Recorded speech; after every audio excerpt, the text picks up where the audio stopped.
Hi, good afternoon, everyone.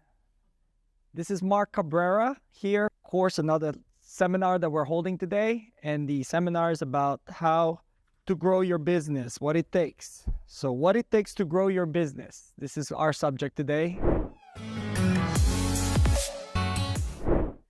So the next item that we're going to talk about is document and create standards for your current business. If you haven't done so, I would put together a business plan. And I covered that in one of my seminars, how to put together a business plan. Put together a business plan. And once you have that business plan, just follow the business plan.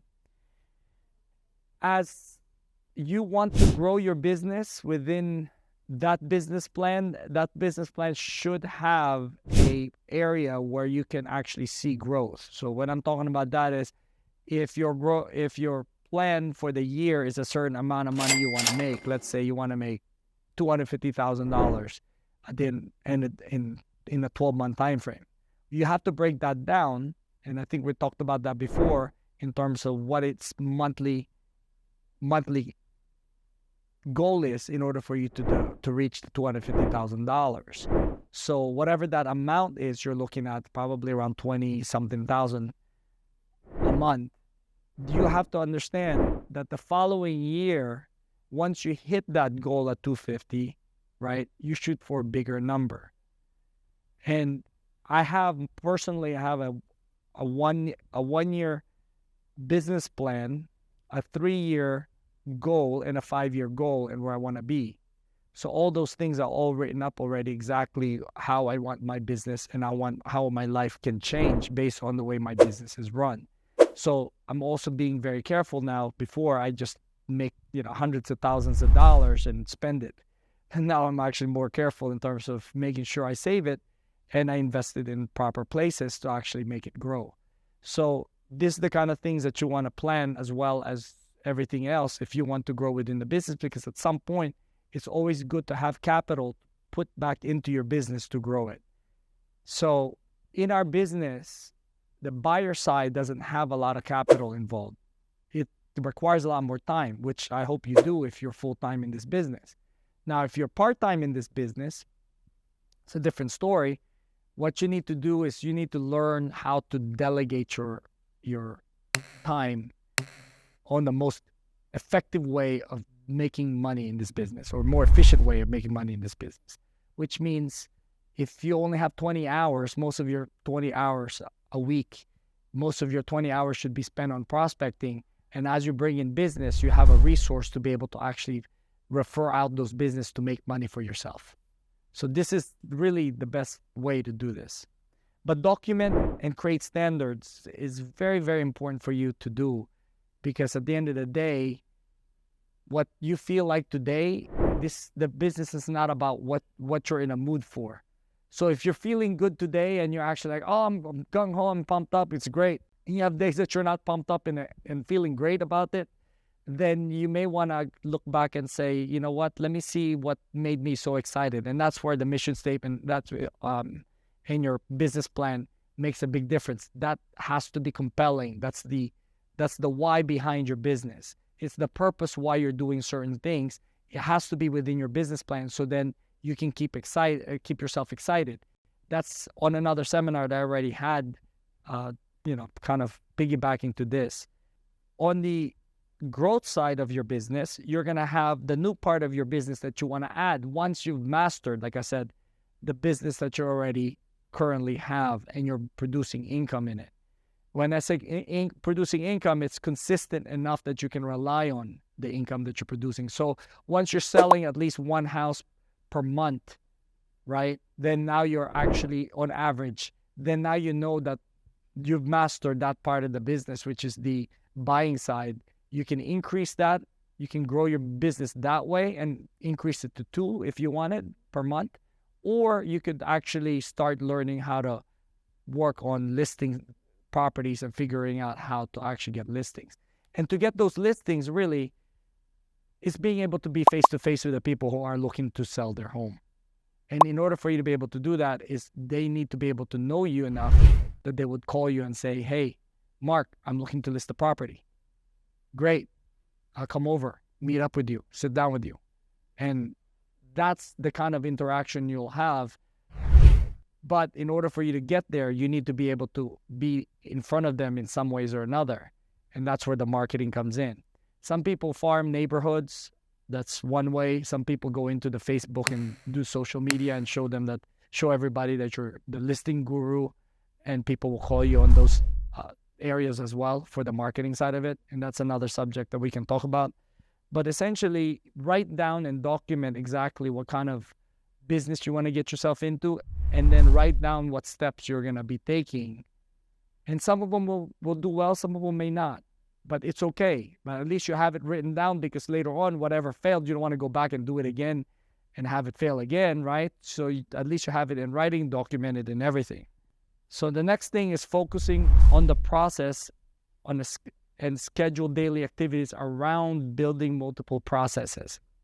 This area of the business requires for you, if you're getting into, let's say, becoming a buyer's agent, right? It requires for you to know, first of all, how you're going to engage with the buyer, what kind of conversation you're going to have with a prospect. All these things requires a process. And if you never wrote it down and you think you're going to wing this, it's perfectly fine. But the biggest problem you run into is inconsistency. As you go through the process of helping someone buy a home, if your process is not consistent, right, people cannot rely on it. See, if you think about the people that you can always trust and rely on, and you're looking at it from, let's say, your own mother and your dad, there's certain predictability about them, why you trust them and why you like them. Of course, if you like your parents.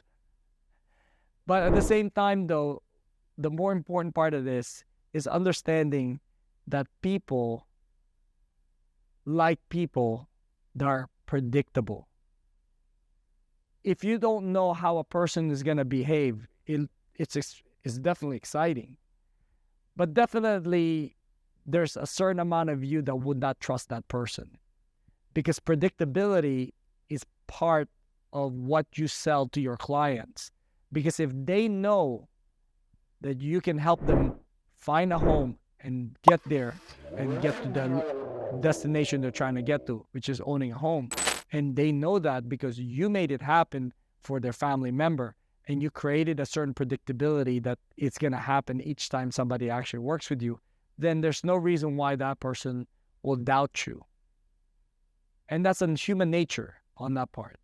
So focus on the processes, because those processes has to create the predictability necessary for people to trust your process.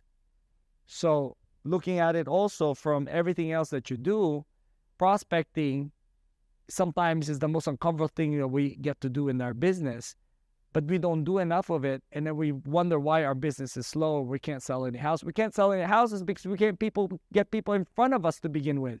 If we get people in front of us and we know the fact that we're actually going to be able to help them, right? It's just a matter of time that those people are going to be buying a house with you. But if you cannot get people in front of you that are looking to buy a house or sell a house, right? You're not going anywhere. And then another thing is, if they're in front of you and you don't feel confident because you have not actually created the processes to list a property or to sell a home and things like that, it will show with the way you speak to them, the way you communicate with them, the way you express things to them. Confidence is something that is achieved based on preparedness. And that's where the processes come in. And your processes should be as important as your appointment with your clients and your buyers and your sellers, because those are the ones that keep bringing the sellers and the buyers back to your face or in front of your face. And if without that, you really don't have anything.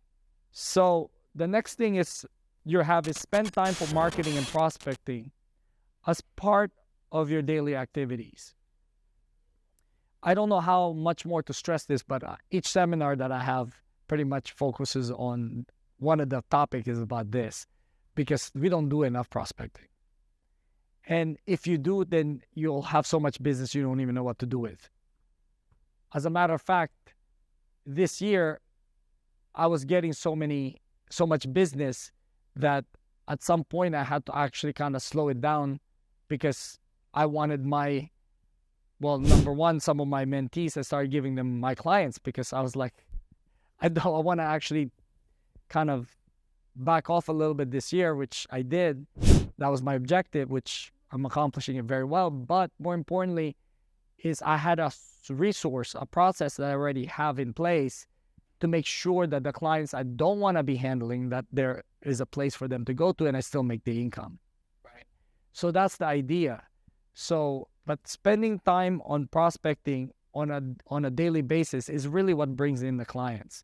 So if you're looking at the top producing agents out there, I guarantee you they do a lot of prospecting, because if they're not, the business doesn't just flock to them by chance. The prospecting I'm talking about is maybe they're even having just coffee with a past client or a friend or a relative or whoever. That's all prospecting. Maybe they're making a lot of phone calls. That's prospecting. They're picking up the phone calls that's being referred to them. That's one thing. But being able to talk to a client and say, hey, listen, you can work with me with your purchase of your home or your family members, and they were sending business back to you, that's prospecting, right? Sending out mailers out there saying that you're an expert in the field, this is what's sold in the neighborhood, that's prospecting. So there's many different ways to do prospecting, right? You have the passive and then you have the active. I tend to work with the active because it costs minimal to none to work with an active prospecting process. So definitely as part of your daily activities, prospecting has to be there, and accountability on your prospecting is as important.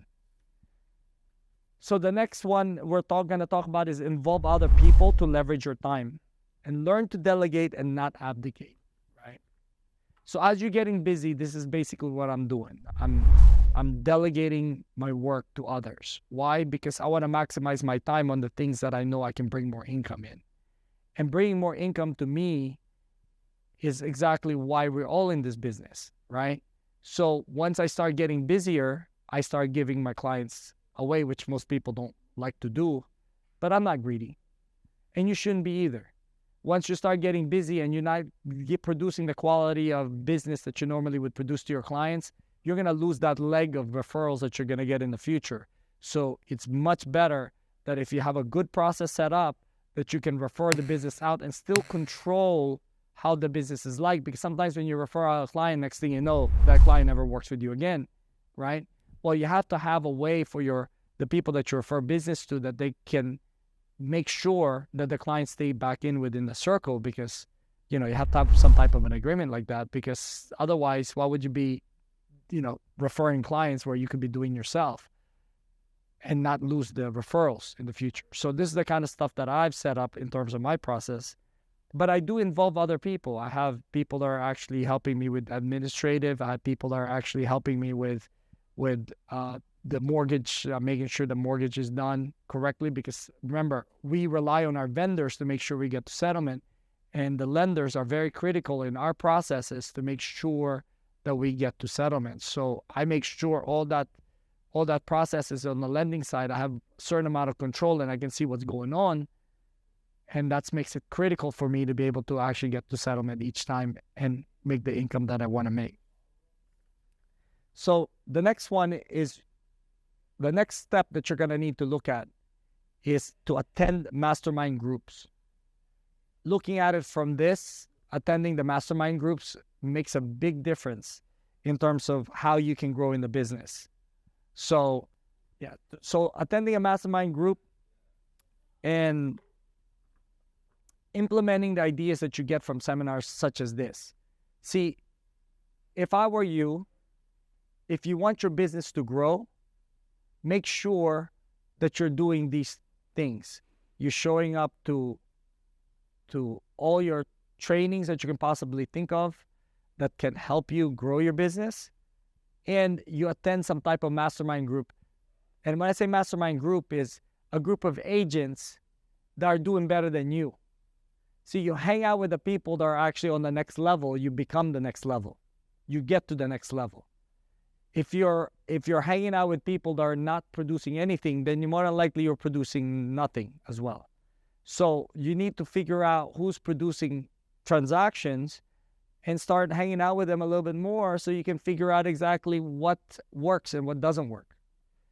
That's what I've done over the past 26 years that I've been in the business, is I go to seminars and I hang out with the people that are actually producing more than I do. And based on that, I can get ideas that kind of I can implement within my business to help me grow my business. So that's another thing that a lot of people miss, showing up to these trainings.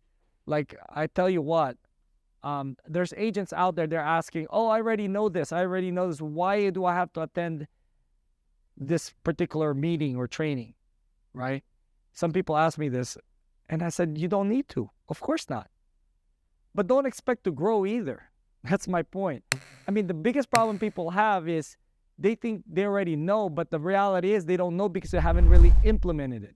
If they already know, they should be making $250,000 a year, but they're constantly searching for the next big thing that will help them grow their business to the next level. Your business will only grow when you grow, okay? The business doesn't grow by itself without you being part of it, or you orchestrating, or you creating the processes for it, or you actually implementing the things that you've learned from others that are producing that income. If you want to make the income, then you need to go out and learn how to bring in the income. And the way you're going to do that is to show up to mastermind meetings on a consistent, regular basis, because it only takes one idea sometimes that actually everything all of a sudden clicks and it makes sense, and all of a sudden you're selling a lot of houses.